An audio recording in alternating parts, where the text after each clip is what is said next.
Dans le Coran, on a sourate numéro 8. C'est toute une sourate. Donc elle s'appelle le butin. Qui connaît le contexte de ce verset? Badr, avec les Qurayshin. Oui, c'est Badr. Donc ils ont reporté. Et ils se disputaient. Je vous dis, en fait, là, ça prouve que c'est un contexte humain. À l'époque, les musulmans, quand ils faisaient la guerre dans Ghazwat Badr, se disputaient. C'est-à-dire, ils se battaient au nom d'Allah pour avoir quelque chose. Ce n'était pas spirituel pour propager la parole de Dieu et l'amour avec des fleurs, comme on nous a fait croire, quand ils ont fait avec nous, nos ancêtres, les Amazirs. Là, je suis en train de lire. C'est écrit là, le butin. Une prise. Butin, ça veut dire. Au sujet du butin, Yas'alounaka 'anil anfal.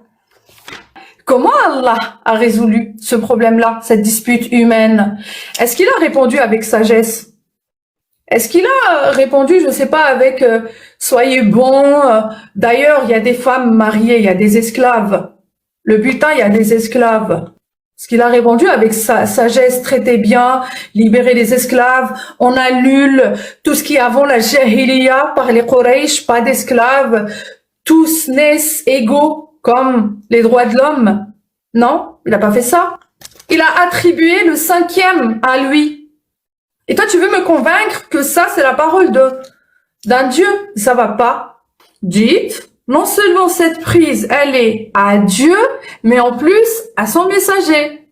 C'est malin. Parce que finalement, ce butin, ce 5e qui est censé être à Allah, c'est le Mohammed qui va le prendre. C'est le présumé prophète. C'est très intelligent. Donc, il le prend pour lui et il prétend que ça va aller au ciel.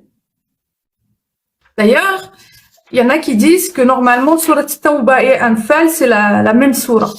Tu vas à un tel et tel village. Au départ, il envoie le message, la fameuse risala. Convertissez, sinon, donc s'ils sont chrétiens, ils vont s'allier avec eux, mais dans le règne de l'islam, à la fin, ils avaient le statut de dhimmi. Au début, c'était des alliances pacifistes, mais la deuxième phase, c'était fini. Donc, imaginez, donc vous allez rentrer en guerre avec toutes les tribus voisines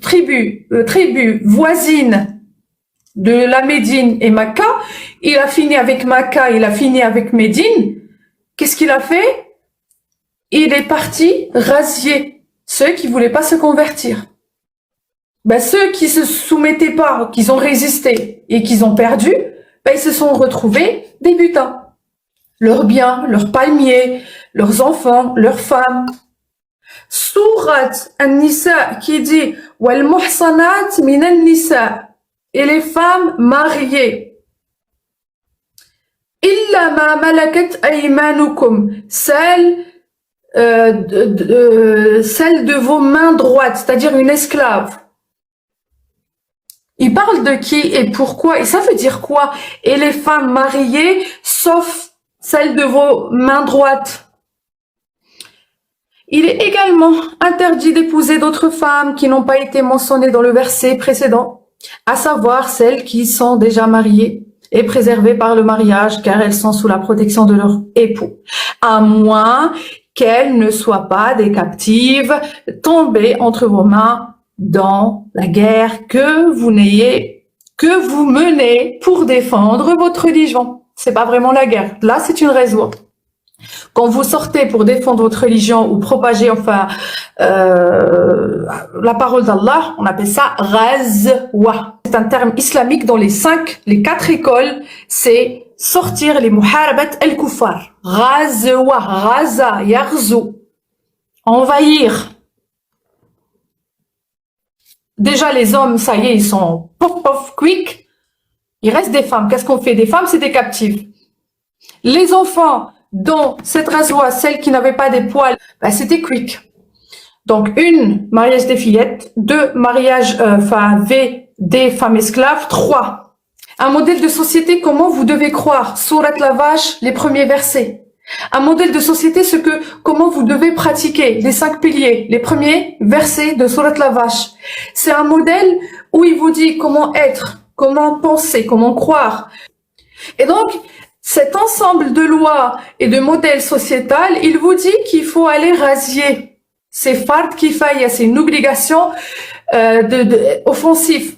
Imaginez, il y a un État islamique en état de force, Darul Islam, Darul Salam, et ils vont vouloir appliquer à la lettre. Et en face, il n'y a pas la démocratie, il n'y a pas les droits de l'homme, il n'y a pas en fait la démocratie tout simplement.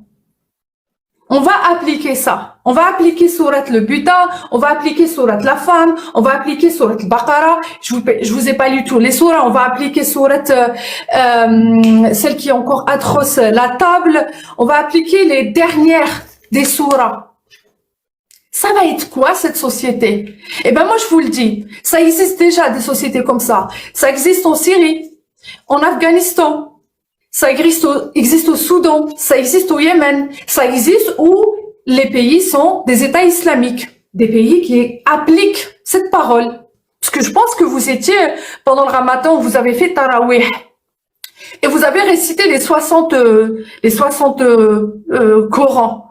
Je pense que vous êtes, je sais pas si même vous vous rappelez, parce que quand on est fatigué le soir, on a mangé, on est fatigué, on peut pas se concentrer. Il est dans l'obligation de réciter tous les versets, 60 hizb.